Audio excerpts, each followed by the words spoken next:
Hello students, welcome in 11th class physics. Students, we have started the next unit, that is unit number 5.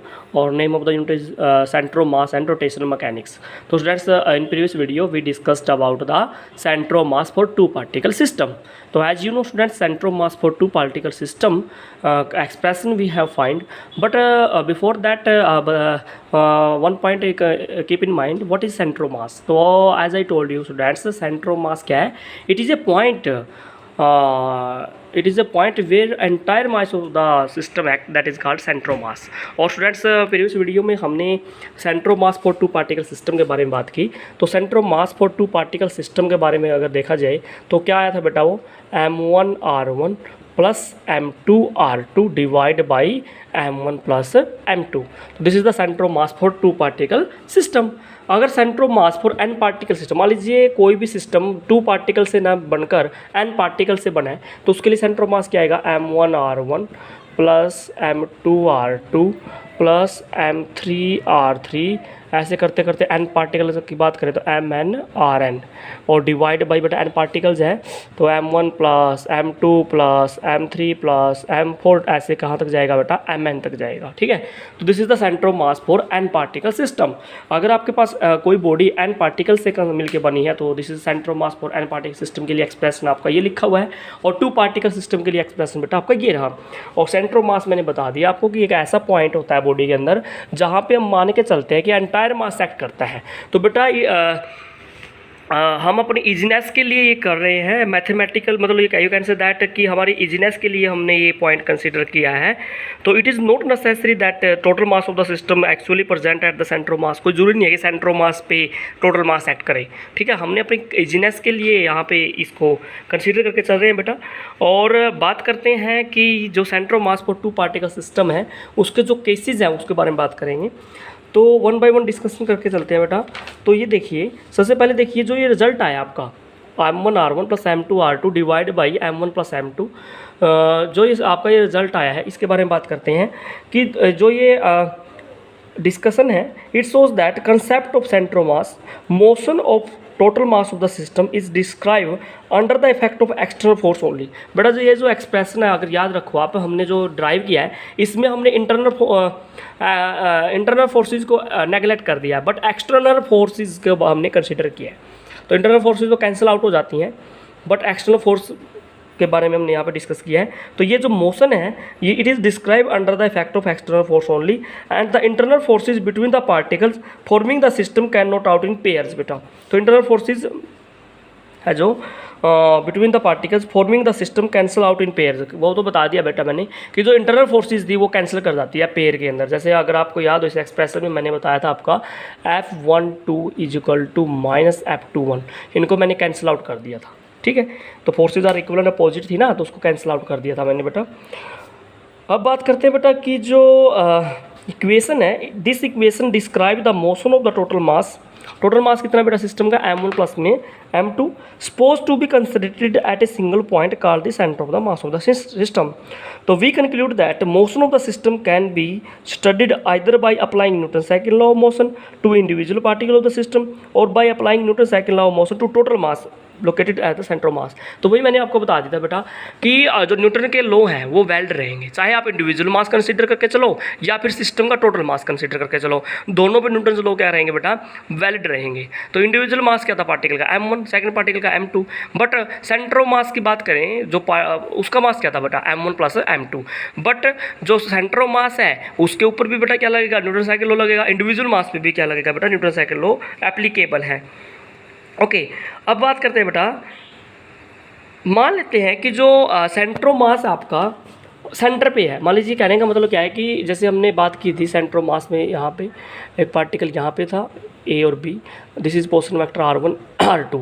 तो position vector सेंट्रो मास यहाँ पे लाई कर रहा था. मैं कहता हूँ कि सेंट्रो मास r डिस्टेंस पे लाई ना करके यहाँ पे लाई करता है, ओरिजिन पे लाई करता है. तो सेंट्रो मास अगर ओरिजिन पर लाई करे तो यहाँ पे बेटा r वेक्टर कितना हो जाएगा, 0 हो जाएगा. ओरिजिन पे r वेक्टर कितना बेटा, 0 हो जाएगा भाई. तो इसको अगर 0 करें तो ये टर्म तो क्या हो जाएगी बेटा 0. तो आपका क्या हो जाएगा बेटा, m1r1 plus m2r2 equal to 0. तो यहाँ से बेटा अगर r2 की वैल्यू निकालते हैं तो r2 comes up to be minus m1 divide by m2 r1. Okay, तो बेटा यहाँ से देखिए क्या कंसेप्ट आता है, this equation show that if R1 is negative, अगर R1 नेगेटिव है बेटा तो R2 क्या रहेगा बेटा, पॉजिटिव रहेगा, ठीक है। It means M1 lies on the left of the origin then M2 lies on the right of the origin. कहने का मतलब क्या है कि ये मान लीजिए ये कोई ओरिजन है, ओके, तो दिस इज द ओरिजन।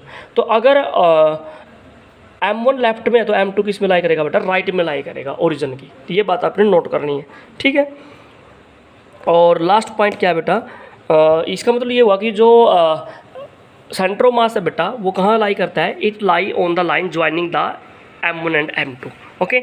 और लास्ट पॉइंट है कि अगर बोथ बॉडीज़, जो बॉडीज़ हैं उनका मास सेम हो जाए, तो अगर आप M1 और M2 को सेम लेके चलते हो तो सेंटर ऑफ मास कहाँ लाई करेगा, यहाँ पे अगर आप M1 और M2 को सेम करके चलते हो तो यहाँ पे R जो सेंटर ऑफ मास आएगा that is equal to R1 plus R2 divide by 2 बेटा, ठीक है।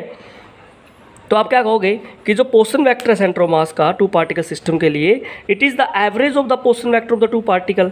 तो यू कैन से दैट कि ये सेंटर पे लाई करेगा, किस पे लाई करेगा बताइए, सेंटर पे लाई करेगा, यानी कि बिटवीन द टू पार्टिकल्स। कैसे, जैसे मान लीजिए ये आपका portion vector of the first particle, this is the portion vector of the second particle M2।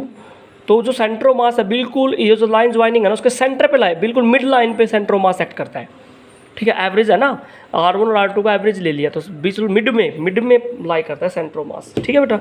तो काफ़ी इंपॉर्टेंट एक्सप्रेशन निकला यहाँ से जो हमने डिस्कस किया बेटा, ठीक है। तो ये कुछ कंक्लूजन्स थे जो हमने डिस्कस करने थे बेटा। अब बात करते हैं बेटा कि जो सेंटर ऑफ मास है वो मोमेंटम कंजर्वेशन को भी ओबे करता है, ठीक है। तो momentum conservation and motion of the centre of मास। अब बात करते हैं बेटा मोमेंटम कंजर्वेशन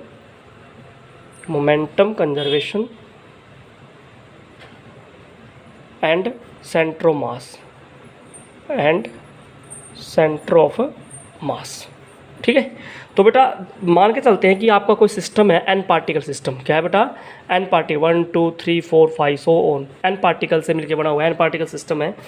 तो अगर मैं कहता हूँ कि फर्स्ट पार्टिकल का मास M1 है, M2 है, ऐसे Mn मास है बेटा।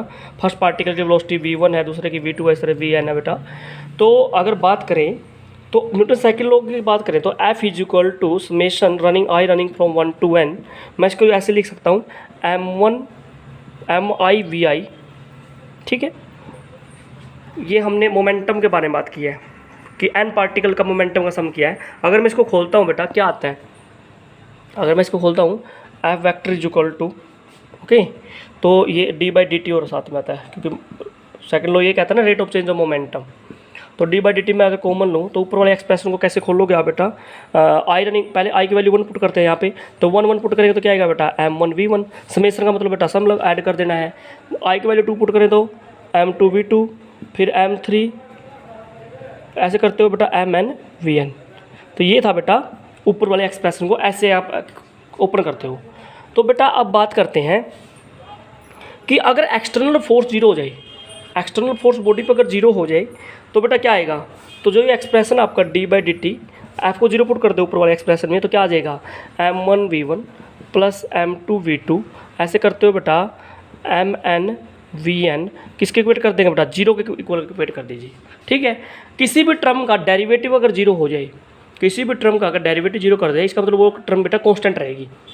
अगर आपको याद हो कांस्टेंट का डेरिवेटिव हमेशा जीरो होता है, तो इसका मतलब ये जो ऊपर वाली टर्म है M1V1 प्लस M2V2 करते करते बेटा MnVn, ये किसके इक्वल है बेटा, कांस्टेंट आ जाएगा। ये किसके इक्वल आ जाएगी बेटा, कांस्टेंट के इक्वल आ जाएगी। इसका मतलब मोमेंटम का जो सम है दैट इज कांस्टेंट। तो इसका मतलब यू कैन से दैट अगर बॉडी पर एक्सटर्नल फोर्स जीरो हो जाए तो मोमेंटम क्या है बेटा, कांस्टेंट रहता है। तो total linear momentum of the system remains constant when external force act on the system is zero. यही तो होता है बेटा law of conservation of linear momentum, कि अगर किसी बॉडी पे एक्सटर्नल फोर्स जीरो हो जाए तो उसका मोमेंटम क्या रहेगा बेटा, कांस्टेंट रहेगा। तो ये इंडिविजुअल पार्टिकल के बारे में बात की हमने। अब हम क्या कहते हैं कि इन एन पार्टिकल को ना कंसीडर करके एक सिंगल पॉइंट को कंसीडर करते हैं दैट इज सेंटर ऑफ मास, और उसका जो कंप्लीट मास है बेटा वो मान लीजिए कैपिटल M है। Total mass of the centre of the मास क्या बेटा M है, टोटल मास है बेटा ये सिस्टम का, और उसका पोर्शन वेक्टर कितना बेटा R वेक्टर, क्या है R वेक्टर। तो अगर इक्वेशन की बात करें तो md²r/dt² is equal to F, ये तो हो गया बेटा सेकंड लॉ। सेकंड लॉ के according d² D portion vector का डबल डेरिवेटिव करते हो तो दैट इज एक्सेलरेशन, ये क्या आ जाएगा बेटा एक्सेलरेशन। तो F is equal to M में, तो ये तो न्यूटन सेकंड लो। ओके, तो आप इसको ऐसे ले सकते हो एम डी, इसको ऐसे ले सकते हो डी बाई डी टी, और इसको ले सकते हो बेटा D R by D T, that is equal to F. क्योंकि बेटा अगर यहाँ डी को डी से मल्टीप्लाई करो तो डी स्केयर तो आएगा। ओके, तो D R by D T क्या बेटा, दिस इज द वेलोसिटी, क्या बेटा ये वेलोसिटी। तो इक्वेशन क्या बनेगी, M D by D T, ये आ जाएगा velocity of the centre of the mass, that is equal to F, that is equal to F बेटा। ठीक है, तो ये आ जाएगा आपका एफ के इक्वल। ठीक है भाई, तो अब बात करते हैं कि अगर बॉडी पर एक्सटर्नल फोर्स जीरो है, बॉडी पे एक्सटर्नल फोर्स कितनी है, जीरो, तो इसका मतलब क्या है बेटा, मास तो जीरो नहीं हो सकता, मास नेवर बी जीरो। इसका मतलब जो डेरिवेटिव है, derivative of velocity that is equal to zero. इसका मतलब क्या है बेटा, किसी टर्म का डेरिवेटिव जीरो, इसका मतलब वो टर्म क्या है बेटा, कांस्टेंट है। तो जो वेलोसिटी है दैट इज कांस्टेंट है। तो इसका मतलब क्या है बेटा, जो वेलोसिटी है सेंटर ऑफ मास की वो क्या बेटा कांस्टेंट है, क्या है, कांस्टेंट है। तो it means that centre of the mass of an isolated system has a constant velocity, has a constant velocity. तो it implies that if centre of mass of an isolated system is already at rest, तो it remains at rest. ठीक है बेटा, तो अगर if centre of the mass is moving with a certain velocity, तो उसकी जो वेलोसिटी है बेटा कांस्टेंट रहेगी, क्या रहेगी, कांस्टेंट रहेगी। तो सेंटर ऑफ मास अगर मूव करता है तो कांस्टेंट वेलोसिटी से ही मूव करेगा, रेस्ट पे तो रेस्ट पे रहेगा। ठीक है बेटा, तो ये था momentum conservation and for centre of mass. तो बेटा आई होप आपको समझ में आया होगा। If you have any problem you can take it out student. Thanks for watching.